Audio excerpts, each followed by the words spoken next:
Hola, muy buenas tardes, apreciados colegas docentes de la IED Técnica Metropolitano de Barranquilla. En esta oportunidad abordaremos la CDA de evaluación del ciclo 1 del 2021, autogestión y autoevaluación del aprendizaje en ambientes remotos desde una perspectiva metacognitiva.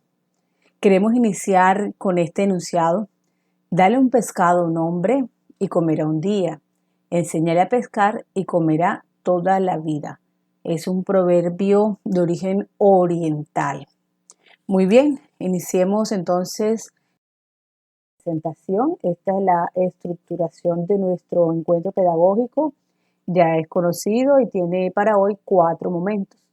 En el primer momento conoceremos los objetivos generales y específicos para nuestro encuentro. Tendremos un momento de exploración. Tendremos un segundo momento con una estructuración donde abordaremos conceptos importantes como la autogestión, la autoevaluación, la metacognición y la autorregulación en el aprendizaje. Tendremos también un momento de práctica y transferencia donde presentaremos a consideración un instrumento para promover la autogestión y autoevaluación del proceso de aprendizaje en estos ambientes que vivimos actualmente. Y finalmente el momento de cierre donde evaluaremos nuestra propuesta que será presentada esta tarde. Muy bien, entonces aquí tenemos nuestros objetivos. Tenemos un gran objetivo general. Se trata de propiciar una cultura de la autonomía, la autogestión y la autoevaluación en el estudiante mediante el desarrollo de sus habilidades metacognitivas.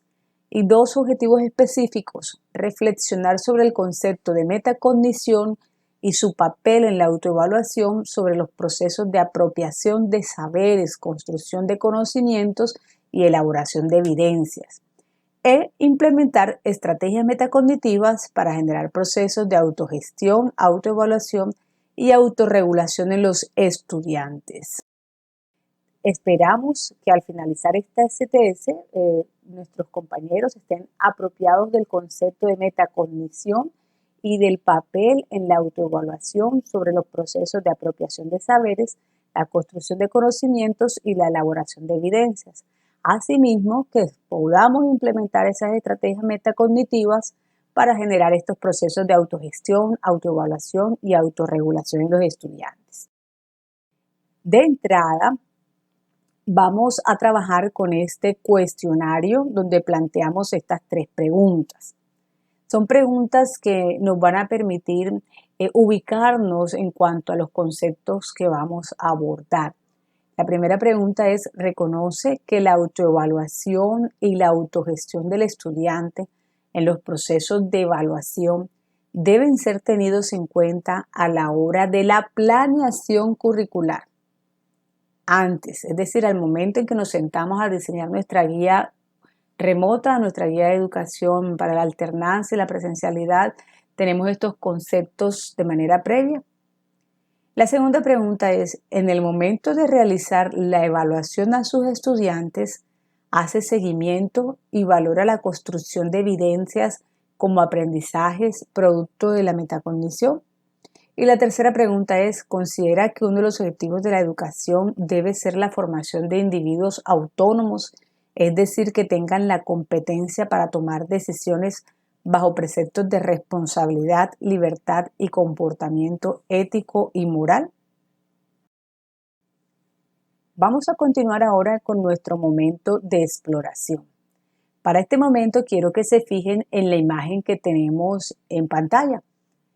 Aquí tenemos la respuesta a una actividad solicitada por una maestra donde le pidió al estudiante que estableciera diferencias entre los seres vivos y los seres no vivos. Inmediatamente pues hacemos una ubicación del grado, también de la edad promedio que podría tener este estudiante, y también podemos hacer una interpretación del gráfico, del texto icónico que nos presenta este niño en cuanto a la solicitud que le ha realizado su maestra. ¿Sí? Miremoslo un momento y veamos qué trata de decirnos el estudiante, cuál es la respuesta que le da a la maestra ante esa solicitud de ejemplificar, mostrar seres vivos y seres no vivos. Y quiero que nos detengamos en estas preguntas. Desde la perspectiva metacognitiva, ¿cómo orientaría usted al estudiante para que reflexione sobre esta respuesta dada? ¿Cómo orientar al estudiante para que a partir de un ejercicio de autoevaluación considere otras posibles respuestas? ¿Y cómo la autoevaluación contribuye a la autorregulación del aprendizaje en los estudiantes?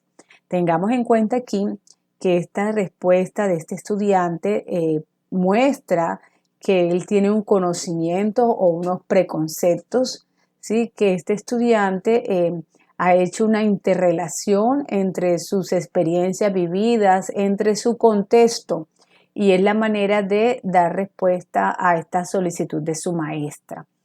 Muy bien, entonces reflexionamos sobre estas tres preguntas, cómo nosotros podemos orientar al estudiante para que haga la reflexión sobre la respuesta dada. Por acá les voy a compartir dos imágenes más de esas respuestas maravillosas que a veces encontramos en nuestros salones de clase. Nos fijamos en esa primera instrucción, esa solicitud que hace el maestro, que solicitar, escribe con cifra los siguientes números. Y miren, ahí está la respuesta del estudiante. Él efectivamente respondió con cifra los siguientes números, pero la respuesta del maestro fue una X en grande que indica que está equivocado. Miramos la de al lado, ¿sí? Es una clase de inglés, una actividad de inglés, y de igual manera el chico ha respondido teniendo en cuenta sus contextos, sus presaberes, sus aprendizajes que ha adquirido por la experiencia o por las conversaciones con adultos. Bien. Entonces, la pregunta para reflexionar es, ¿cómo podemos convertir estas respuestas de los estudiantes en oportunidades para generar procesos metacognitivos? Me gustaría que en este momento de la presentación hicieran un pare y podamos dialogar brevemente sobre estas tres respuestas que han brindado a los estudiantes, y que ustedes discutan allí un momentico cómo estas respuestas se pueden convertir en oportunidades para generar procesos metacognitivos y procesos de reflexión. Entonces, en este momento solicitaría que detengan la presentación para escucharse entre sí, para que ustedes se escuchen entre sí. Muy bien. Vamos a continuar con nuestro momento de estructuración y abordaremos los conceptos que mencionamos al presentar nuestros objetivos. Iniciemos entonces con este concepto que encierra todos los demás que vamos a abordar, y es el concepto de autonomía. Miren cómo autonomía se encuentra implícito o mediado o modificado, ¿sí?, por todos los demás procesos de autorregulación, de autoevaluación, autogestión y metacognición. Todos estos llevan o desembocan en que vamos a conseguir estudiantes que van a poder ser personas autónomas, van a poder resolver problemas, van a poder tomar decisiones, van a poder ser responsables de sus actos y consecuencias. Eso implica el ser autónomo. Muy bien, entonces de esos presentados vamos a avanzar por tener un conocimiento sobre autonomía. Muy bien. Entonces, para la autonomía encontramos que es reconocida como la capacidad individual para gestionar, para autoevaluarse y autorregular el propio aprendizaje de manera crítica, para tomar decisiones frente al componente de gestión. La autonomía implica dos componentes. Uno de estos dos componentes es aprender a aprender y aprender a enseñar. Ambos componentes van a permitir que se desarrollen unas habilidades cognitivas. Pero primero miremos cuál es la relación que existe entre aprender a enseñar y aprender a aprender. Aprender a enseñar implica que debemos buscar o promover diferentes maneras para enseñar en estos momentos, alejándonos un poco de lo que ha sido ese enfoque tradicional que exigía mucha memorización. La propuesta de este aprender a enseñar implica para el maestro la aplicación de nuevos modelos, ¿sí? Y de nuevas estrategias y de nuevas metodologías que permitan desarrollar esas habilidades cognitivas, ¿sí? Esto requiere nuevas estrategias pedagógicas que en realidad faciliten el desarrollo de esas habilidades cognitivas. Es decir, que desde el enfoque basado por competencias se desarrollen esas habilidades como comparar, contrastar, relacionar, la lectura crítica, la toma de decisiones, la solución de problemas, la capacidad de argumentar ante una decisión tomada, ¿sí? Finalmente, también que él pueda emitir un juicio o una valoración. Se busca que pueda ser responsable de las decisiones que el estudiante toma ante la realización de las tareas, que él pueda argumentar por qué procede en la realización de la tarea de X o Y manera. Muy bien, vamos a continuar entonces ahora con el componente de autogestión. Según Zimmerman, la autogestión es la participación que tiene el estudiante en su propio proceso de aprendizaje, tanto de manera cognitiva, motivacional y conductual. En la manera cognitiva implica que el estudiante se hace consciente de su propio proceso de aprendizaje. El estudiante sabe que está aprendiendo algo, sabe también cómo lo está aprendiendo, sabe qué aprende y para qué le sirve. En el componente de motivación, de motivacional, hace referencia a todo el empeño, toda la persistencia, toda la energía, toda esa fuerza que el estudiante es capaz de colocar para conseguir el objetivo de aprendizaje. Son esos estudiantes que vemos que aunque le hayan marcado un error, él pregunta cómo lo tengo que hacer, cómo puedo mejorar, tacha, borra, corrige y lo vuelve a intentar. Es ese estudiante que siempre está presto, que está atento, tiene una autogestión motivacional muy alta para salir airoso en la tarea, para cumplir con la tarea. Por otro lado, tenemos el componente conductual. El componente conductual se refiere a los pasos que debe dar el estudiante para realizar la tarea y poder alcanzar el objetivo. Es decir, cómo lo voy a hacer, cómo voy a llegar hasta esa tarea, hasta conseguir esa evidencia que necesito. Entonces, este es el componente de autogestión, cómo él gestiona, el estudiante es consciente que necesita muchas ganas, mucha energía, que necesita canalizar su motivación, necesita canalizar su esfuerzo hacia conseguir ese logro, ¿sí? Es consciente que necesita hacer unos pasos, manejar su conducta para conseguir ese propósito de aprendizaje, esa meta. Es consciente que está aprendiendo algo. A esto se refiere este punto de autogestión. El punto de autoevaluación como proceso de la autonomía, el desarrollo de la autonomía, se refiere a la participación del estudiante en la valoración que realiza de su propio aprendizaje. Aquí es mucho más que decirle al estudiante cuánto te pones, es mucho más que eso. ¿Qué nota le pones al compañero? ¿Qué nota crees que te mereces? Es mucho más que eso, ¿sí? E implica una acción metacognitiva, porque como dijimos anteriormente, el estudiante está consciente de que está aprendiendo algo, pero en el momento de la autoevaluación, él se hace consciente de sus errores, de qué errores cometió, ¿sí? En cuanto a la responsabilidad, el estudiante se hace responsable de las tareas que hizo y de cómo lo hizo, ¿sí? Además de reconocer el error, él asume las consecuencias del trabajo que hizo.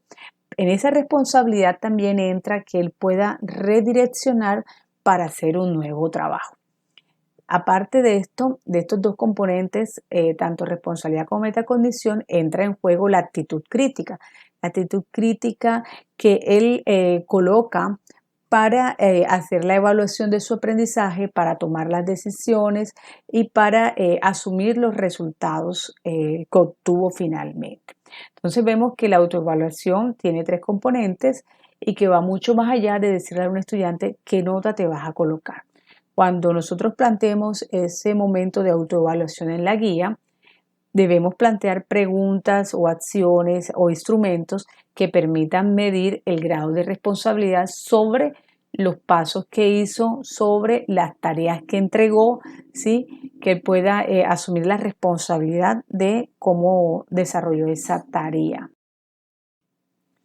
Muy bien, entonces ahora nos preguntamos cómo debiera ser una autoevaluación efectiva, teniendo en cuenta los escenarios que podamos llegar a manejar, ya sea presencial, ya sea sincrónico o remoto.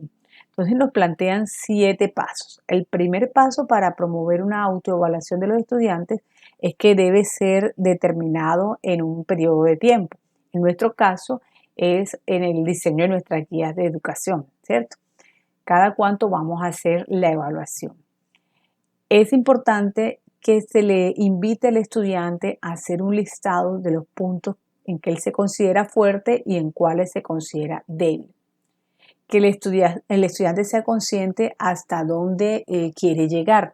Aquí es muy importante que el estudiante conozca los criterios sobre los cuales va a ser evaluado, esos criterios de evaluación. El cuarto punto implica que identifique cómo reflejas los puntos fuertes de la lista, cómo se nota que de verdad alcanzaste esa meta, cómo tú puedes reflejar que de verdad lograste hacer la tarea, alcanzaste la evidencia acorde al criterio solicitado. También se le propone al estudiante que en esta evaluación pueda potenciar los puntos fuertes del día a día. Por ejemplo, que el estudiante sea capaz de reconocer que es mejor leyendo en voz alta su nivel de comprensión a cuando lee de manera silenciosa, cuando lee mentalmente. Que él sea capaz de reconocer en qué es fuerte en su proceso de aprendizaje. Muy bien. También es importante que el estudiante pueda comprender cuáles son los puntos débiles, o sea, en qué falló, en qué no es tan fuerte. Y por último, que él pueda utilizar medios para esos puntos débiles, volverlos una oportunidad de mejora. Muy bien. ¿Cómo nosotros podemos implementar este proceso de autoevaluación? Bueno, en primer lugar, debe haber una razón clara para utilizarlo, o sea, porque es importante que nos autoevaluemos. Eso hay que explicárselo a los estudiantes. ¿Por qué es necesario que él participe de la autoevaluación, que él se autovalore?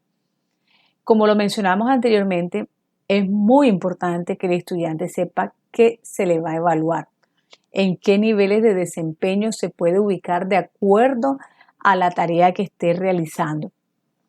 También es importante que el estudiante pueda sentir que está en un ambiente seguro, ¿sí? Entre los compañeros, entre la familia, con su docente. Al hacer esta evaluación, él pueda sentir la confianza para, si es el caso de colocarse una baja valoración, que lo haga y que no vaya a sentir temor por hacerlo, porque se trata también de trabajarle valores como la honestidad, la ética, la responsabilidad sobre sus decisiones. Entonces se procura generar un ambiente donde él se sienta seguro y donde haya confianza para hacerlo. Muy bien. La autoevaluación debe ser diseñada para contextos particulares. ¿Esto qué quiere decir? La autoevaluación que yo diseño para el área de lenguaje corresponde con lo que yo quiero evaluar, esas competencias, esas habilidades del área de lenguaje. ¿Sí? La autoevaluación que yo promuevo para el área de ciencias sociales, ciencias naturales, corresponde específicamente con esas habilidades y competencias que necesito trabajar en estas dos disciplinas. Bueno, avance. Muy bien. Entonces ahora tenemos que el proceso de metacondición es el eje de la construcción de conocimiento. Según Glasser, Por metacondición entendemos esa conciencia que tiene el sujeto sobre sus propias formas de aprender y la regulación que ejerce sobre su propio aprendizaje. Y tiene dos componentes. Uno es el conocimiento metacognitivo y el otro es el control metacognitivo. El primero, el conocimiento metacognitivo, es el conocimiento que se tiene acerca de los propios procesos y productos cognitivos. Esto obedece a un conocimiento declarativo y es cuando el estudiante puede decir el que sabe, el que sabe qué, el saber qué. Ya lo vamos a ver con un ejemplo. Y el otro es el control metacognitivo, que implica ese saber cómo, es decir, reconocer todas esas operaciones cognitivas relacionadas con los procesos de supervisión y de regulación que las personas ejercen sobre su propia actividad cognitiva cuando se enfrentan a una tarea. Ese saber cómo debo hacer la tarea. Vamos a verlo de mejor manera con un ejemplo. Por ejemplo, el conocimiento que el estudiante debe tener sobre la tarea que le están solicitando. Y esto es muy importante. Saber qué me están solicitando, qué debo hacer. Saber, por ejemplo, qué es el mapa mental. La profesora le manda hacer un mapa mental. Entonces, él debe saber inicialmente qué es el mapa mental. Y de esas habilidades cognitivas, cuáles son las que yo necesito para poder elaborar un buen mapa mental. El estudiante, para hacer un mapa mental, deberá primero tener un buen nivel de observación, ¿sí?, para establecer relaciones entre los conceptos que quiere representar de manera gráfica. Él debe saber cómo se construye un mapa mental, cuáles son las características del mapa mental, cómo se va a construir. Ese cómo lo voy a hacer entra en el componente del saber cómo. Aquí las habilidades que él va a trabajar son la resolución de problemas y la capacidad de argumentar para explicar su mapa mental, saber cómo lo voy a hacer. Entonces quiero que nos fijemos aquí porque es muy importante siempre estar monitoreando que el estudiante tenga control sobre lo que tiene que hacer y el cómo lo tiene que hacer. ¿Ok? Entonces repasamos al el elemento orientador, que es la autorregulación, como también un promotor de un componente del aprendizaje autónomo. Entonces tenemos que, según Schuch y Zimmerman, la autorregulación del aprendizaje es un proceso a través del cual los estudiantes mantienen conductas, emociones y afectos orientados al logro de las metas. Ellos siempre están orientados en sus emociones, en su conducta, a sacar buenos resultados, a tener un esfuerzo, a orientarme al logro. Y tiene una finalidad, y es que los estudiantes siempre sean más autónomos a ese querer aprender, ese estudiante que busca, que investiga, que se vuelve hasta un poco autodidacta, porque siempre está deseoso de conocer más.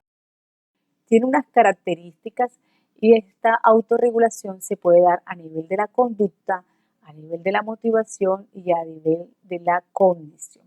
A nivel de la conducta, hay unos aspectos en los que nosotros, a través de las guías, podemos orientar a los muchachos, y es el control activo de esos recursos con los que ellos cuentan, por ejemplo, el tiempo que van a emplear para hacer las actividades. Cuando decimos en el salón o en la clase sincrónica, tienes 15 minutos para realizar esta actividad, esa es una manera de promover la autorregulación. Cuando les indicamos cómo debe estar tu lugar de estudio, siéntate en una mesa, aléjate del televisor, eso es ayudarlos a ellos a autorregular. Cuando le decimos que se apoye con un adulto mayor, con el cuidador, con un hermano, con alguien que tenga más experiencia, eso es ayudarlos a orientarlos en la autorregulación. En cuanto a la motivación, cuando nosotros orientamos a nuestros estudiantes para que aprendan a controlar las emociones y los afectos, ¿sí?, pues cuando los ayudamos a que ellos puedan centrar la atención, cuando les brindamos expresiones de apoyo, todo lo que nosotros hagamos porque ellos puedan aprender a autorregular las emociones. Cuando decimos cálmate, respira, toma aire, dilo de otra manera, puedes emplear otras palabras para decir eso mismo. Piensa en esa persona cómo se sentiría. Ahí nosotros estamos incidiendo en esa autorregulación de motivación y afecto. Muy bien. Y en cuanto a la autorregulación de la cognición, es ese control de diversas estrategias cognitivas que permitan un mejor aprendizaje y rendimiento, ese saber cómo yo aprendo. ¿Sí? Yo aprendo mejor escuchando, yo aprendo mejor hablando, yo aprendo mejor escribiendo, yo aprendo mejor haciendo con mis manos. En este proceso de autorregulación, nosotros vamos a encontrar tres fases. La primera fase es la fase de planificación, en la cual se establecen unos objetivos, unas metas con relación a la tarea que se va a realizar. Tenemos una fase de realización donde medimos cuáles son las habilidades, destrezas e información necesaria para poder hacer esa tarea. Y la fase de autorreflexión, que implica la autoevaluación y la reacción de satisfacción o insatisfacción de la tarea realizada. Vamos a verlo ahora a través de un ejemplo. Vamos a presentar el instrumento que nos va a ayudar a promover este proceso de autogestión y autoevaluación con nuestros estudiantes. Muy bien. Entonces aquí lo hemos aplicado al área de lenguaje, pero lo podemos aplicar para cualquier tarea de cualquier disciplina. Estamos proponiendo estas tarjetas para utilizarlas antes de la lectura, pues les digo, para cualquier disciplina. Entonces, lo primero, ¿qué es lo que tengo que aprender? Miren que estamos en la fase de planeación, que el estudiante tenga claridad qué es lo que tiene que aprender. ¿Sí? ¿Qué relación tiene esta lectura con la unidad anterior? Lo podemos aplicar. ¿Qué relación tiene esta clase con la clase anterior? ¿Qué es lo que me quiere comunicar el autor en este caso? ¿Qué me quiere comunicar el autor con el texto que está leyendo? ¿Qué es lo más difícil de este trabajo para mí? La podemos aplicar a cualquier tarea. ¿Qué significa el título de la lectura para mí? En el caso del lenguaje, lo podemos llevar a todas las disciplinas. ¿Cuánto tiempo necesito dedicarle a la tarea? ¿He revisado los criterios de evaluación? ¿Qué acuerdo voy a hacer conmigo mismo para superar las dificultades? Es decir, son preguntas que ayudan a que el estudiante planee cómo va a ser el proceso en la realización de la tarea. ¿Qué es lo que tengo que aprender? ¿Qué es lo que me quiere comunicar? ¿Qué es lo que tengo que hacer? ¿Qué significa este título para mí? Ya sé cómo me van a evaluar. ¿Cuánto tiempo considero que necesito? En cuanto a la fase de la realización, es importante que el estudiante pueda describir qué es la tarea que tiene que realizar, qué necesita para hacer esta tarea, qué antecedentes o qué tareas similares ha tenido y qué problemas se le pueden presentar. Que él pueda decir cómo se hace la tarea, en qué consiste la tarea, cómo se dio el proceso, cómo construyó o realizó la actividad, la tarea, la evidencia, cuándo la realizó, quiénes están afectados en el caso de la lectura, quiénes están afectados por este hecho, dónde sucede el hecho. También en la realización de la tarea podemos promover que ellos realicen análisis. ¿Qué significa cada parte? ¿Qué relación hay entre ellas? ¿Qué conocimientos previos tenía de este tema? ¿Cuáles son las ideas principales? ¿Por qué es importante el tema? ¿Existen diversas posturas frente al tema? ¿Qué otra información necesito explorar y complementar? En la misma realización entra la tarea de elaboración. Aquí podemos invitar a nuestros estudiantes a que elaboren gráficos, a que elaboren un mapa de ideas, un mapa conceptual, a que hagan una síntesis, ¿sí? Eh, Finalmente, a que pueda dar la opinión sobre la tarea realizada. En la parte de la supervisión, cuando se ha finalizado cualquier tarea, porque recuerden que es una de las fases del proceso de autorregulación, invitarlos a que ellos revisen esa tarea. Si has revisado una o dos veces el ejercicio de matemáticas, la tarea de naturales, si has revisado esa misma tarea con otras personas, si has revisado todas las partes de la tarea. Finalmente llegamos a la etapa de la evaluación, en este de autorregulación, es qué parte ha sido lo más difícil para mí, qué preguntas me quedan pendientes de resolver, he cumplido con los objetivos de la tarea, para qué me sirve este nuevo conocimiento, qué es lo que más me ha gustado resolver, he cumplido con los criterios de evaluación, conté con suficientes fuentes para comprender el tema y qué pasos he dado para cumplir con la tarea.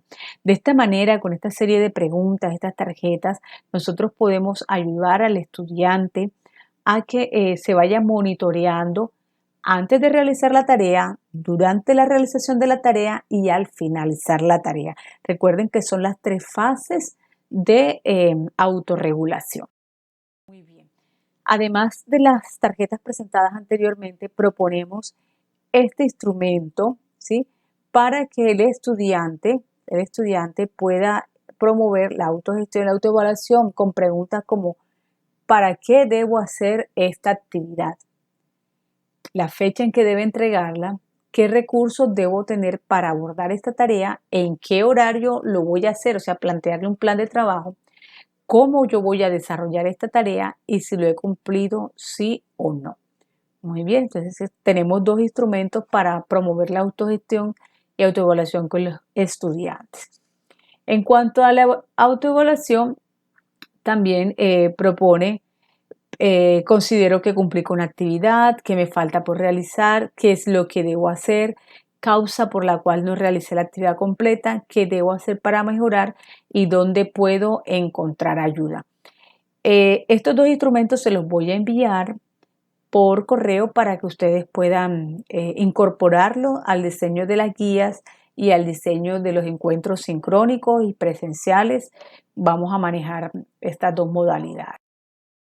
Muy bien, ya para finalizar, vamos a responder en el instrumento que les voy a hacer llegar estas dos preguntas. ¿Cuáles son las estrategias metacognitivas que deben utilizar los docentes para implementar la autoevaluación y la autogestión para construir una cultura de la autonomía en el aprendizaje? ¿Y de qué manera se puede generar una cultura de aprender a aprender y de aprender a enseñar? Esto lo vamos a reflexionar con nuestros colegas de grado, de curso, ¿sí? Y vamos a responder en un cuestionario que les haré llegar por medio de la seño NURIS. Muy bien. Aparte de eso, también para reflexionar nos quedan qué actividades académicas en la formación remota se podrían proponer a los estudiantes para generar procesos de autonomía y de qué manera se tiene en cuenta la autoevaluación de los estudiantes en el proceso de valoración de evidencias. ¿Qué actividades se proponen con respecto a la generación de una cultura de la autoevaluación en el proceso de construcción de evidencias y proyectos? ¿Y qué estrategias pedagógicas propone la institución en sus planes de estudio para el desarrollo del pensamiento metacognitivo? Muchísimas gracias a todos por su participación y bueno, hemos realizado un encuentro asincrónico, remoto, y esperamos la realimentación a través de los formularios que les haré llegar. Muchísimas gracias, espero que sea de su provecho y para su crecimiento profesional.